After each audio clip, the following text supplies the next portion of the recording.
Good morning, everybody. My name is Crystal. Welcome to my YouTube channel. If you like my videos, please smash that like button. Please do subscribe. It's Monday morning.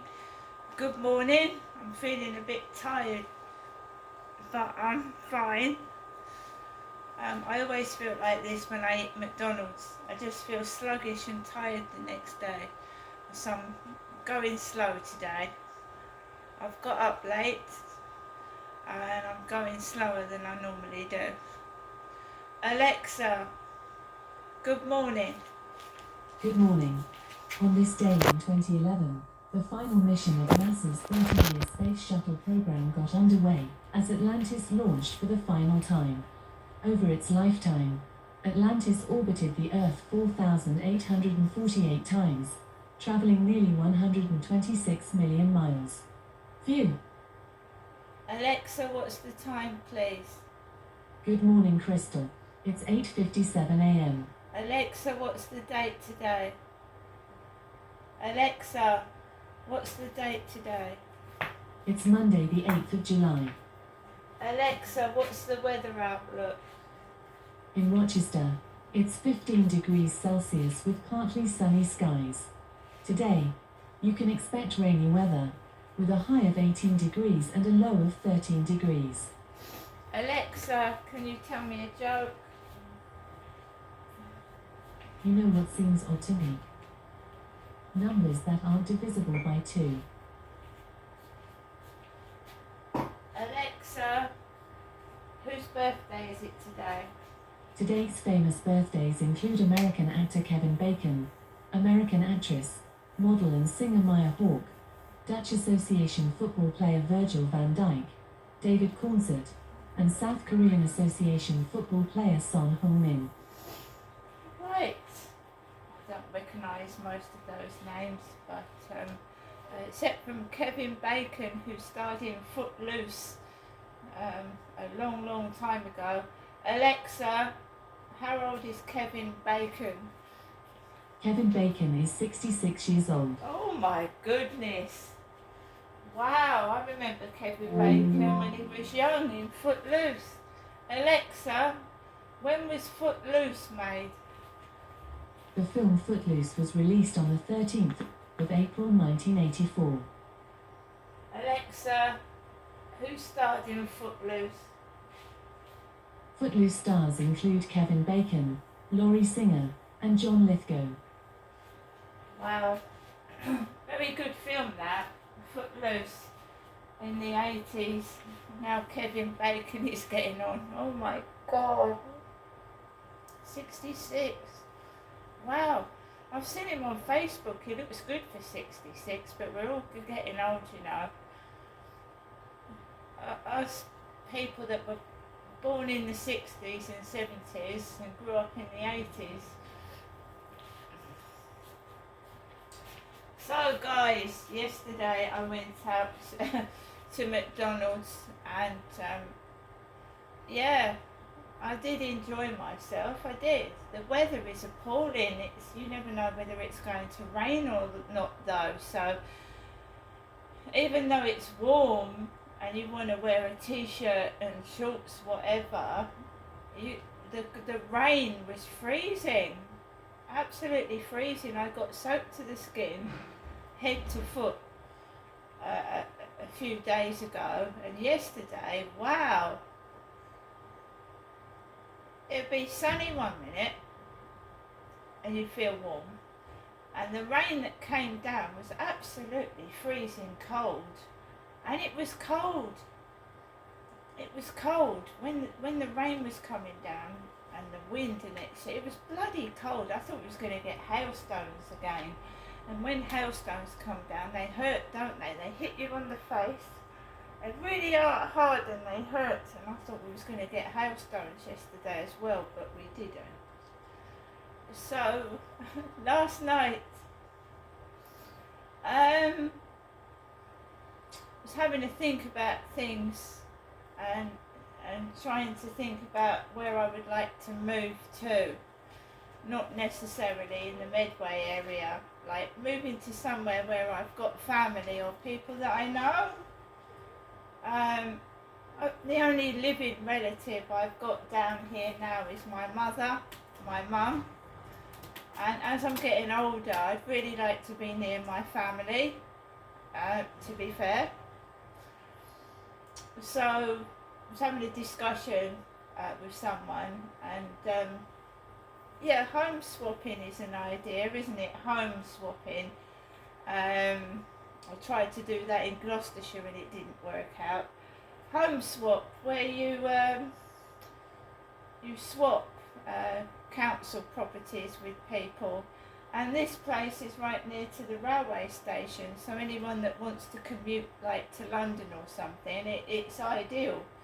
So if I want to move elsewhere other than the Medway area, because all I've got is my mum down here now that my dad's passed on and my son's moved to London, there's not really much, point in staying down this area, really. Gloucestershire is a nice area. It's bigger, it's fresher, and I think that's ultimately what I probably would like to do, but I'm not sure yet, because I never intended to be down in Medway for more than a couple of months, and it's turned into years. So yeah, Gloucestershire, a possibility, or London, which is near to most places, isn't it? People commute up to London and people can get to you easier, you can meet people in London if you live near it. So I'm having a good think about what I want to do, because I really, really, really don't want to move again. After I moved for the last time, I don't really want to move again. So I'm going to make sure that I choose the right property, choose the right place, and I'm not rushing into anything. So I look on Kent Home Choice website at least once a week to see what properties are available, and I don't want to take anything that is, this is a decent sized flat. I don't want to take anything that's worse, if you know what I mean.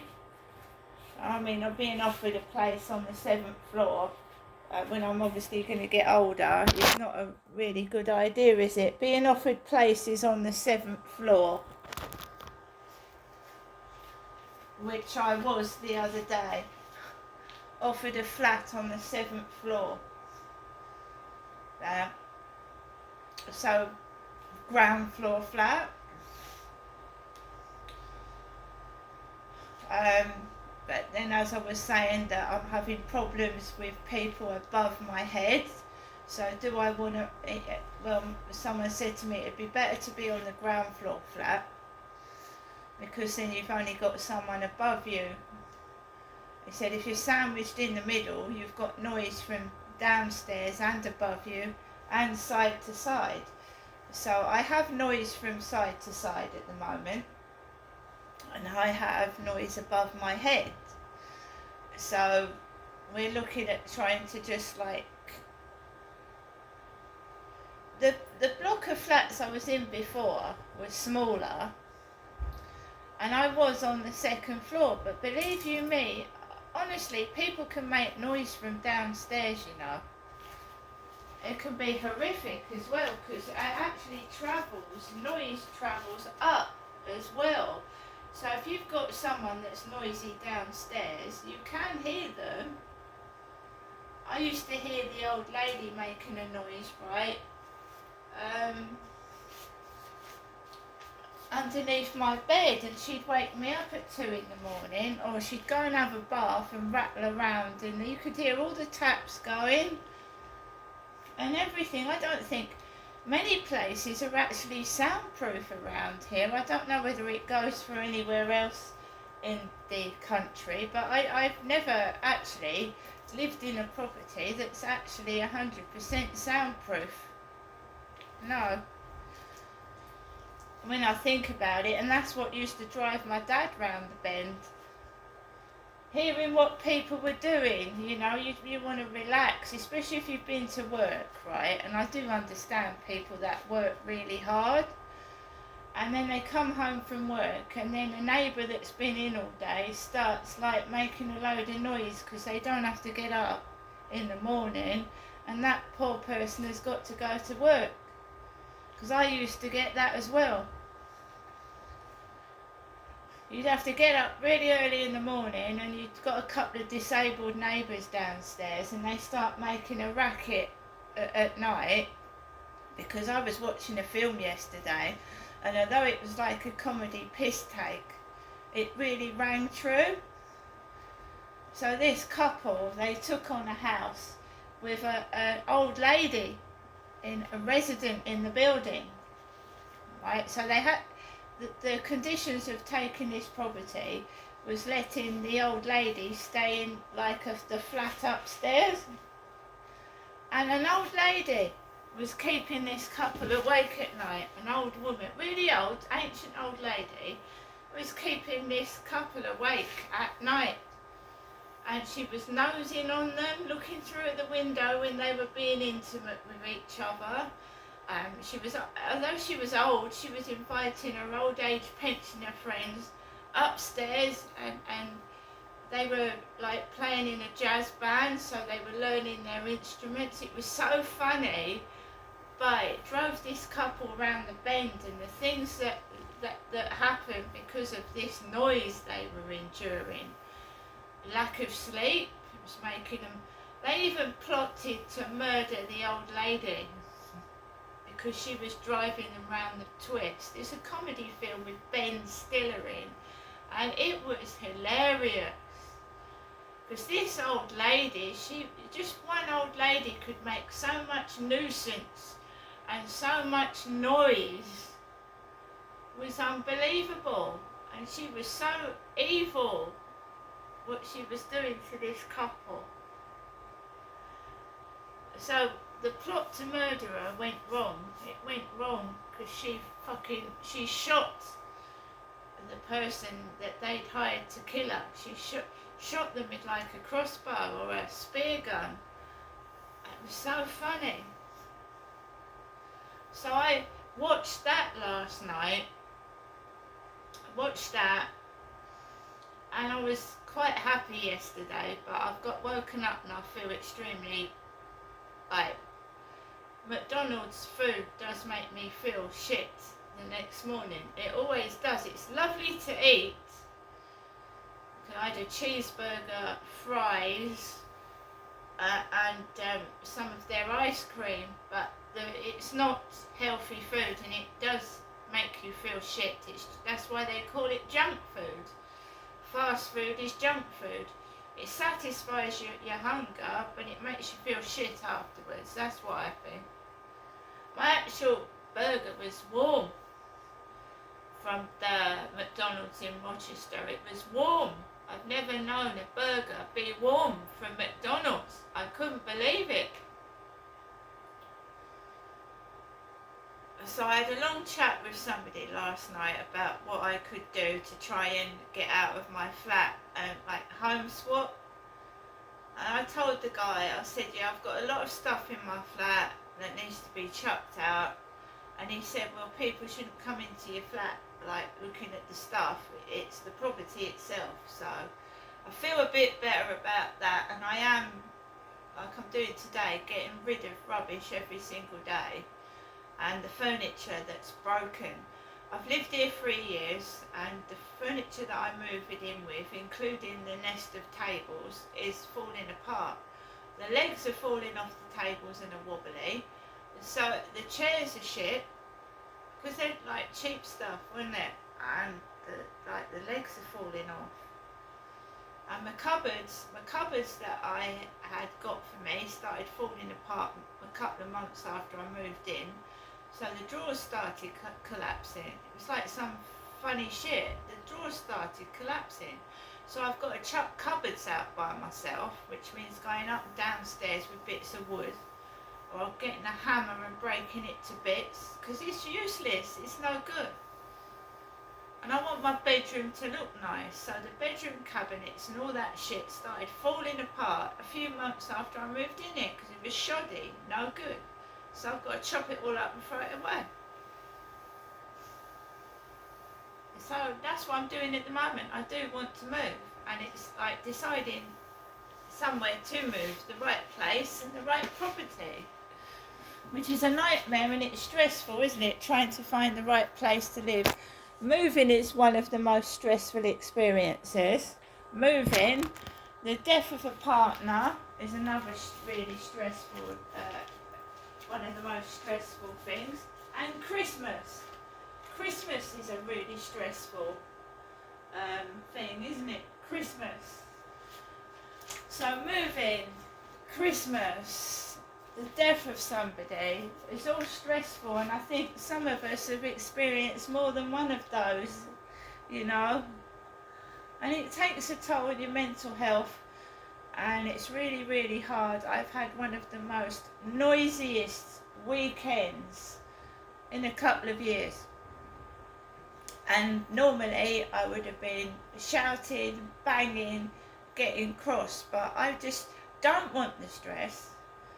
Stress can cause somebody to have a stroke, and why would someone want to do that to somebody? That's extremely cruel.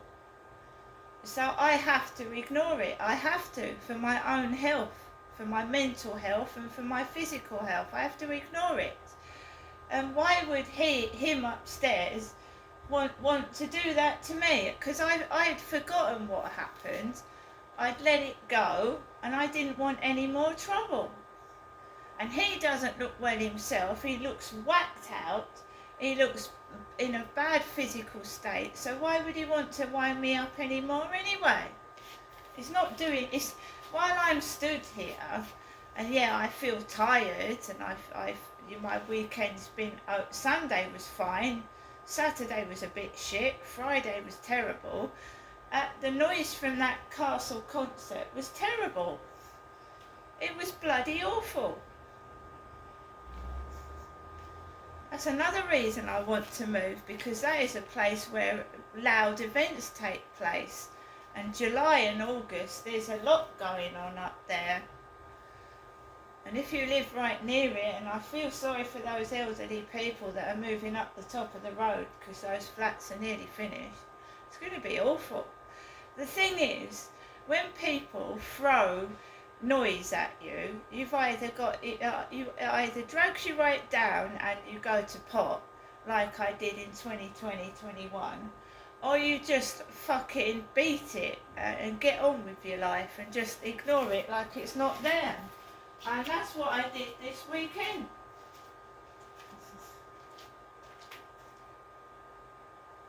We had everything. We had the Castle concert. We had drilling noise from the builders. We had people cutting the grass and hay fever, look. Everything was thrown at me. Because they make you stronger. The more shit that's thrown at you, it makes you stronger, and it's proof, isn't it? It's proof.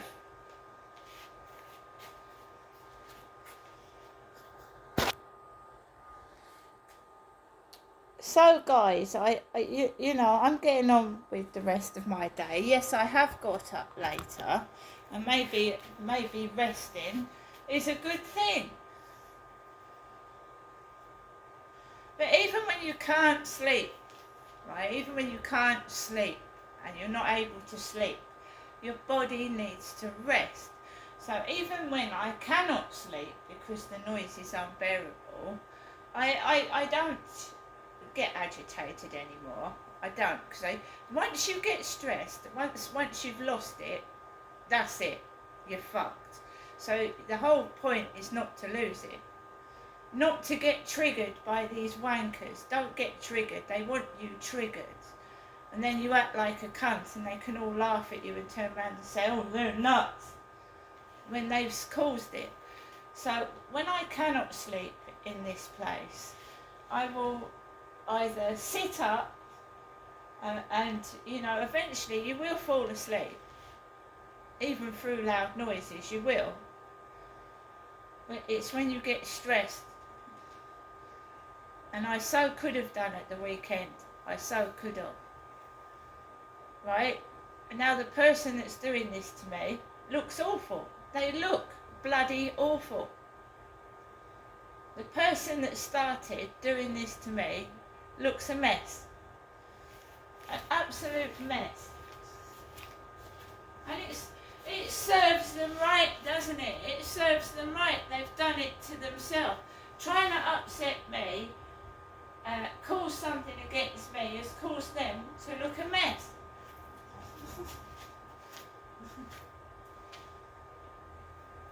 And they do. They look awful. They look terrible.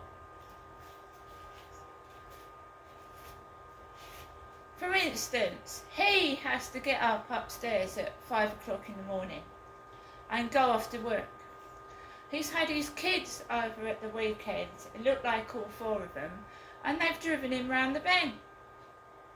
And God knows what was going on last night. The neighbour next door was up until gone 12. They take the rubbish downstairs at night about 1 in the morning. What the fuck for? I don't know. And someone was making noise near till 1 in the morning last night. But I that's why I've laid in a bit later today. So when I know what they're like, you see. I know their habits, so I know they're going to start rattling and prattling about till about 1 in the morning. So I don't go to bed. I just sit on the sofa and I relax. I might rest my head, but I'm not asleep, so they're not waking me up. When they do that, they ain't waking me up.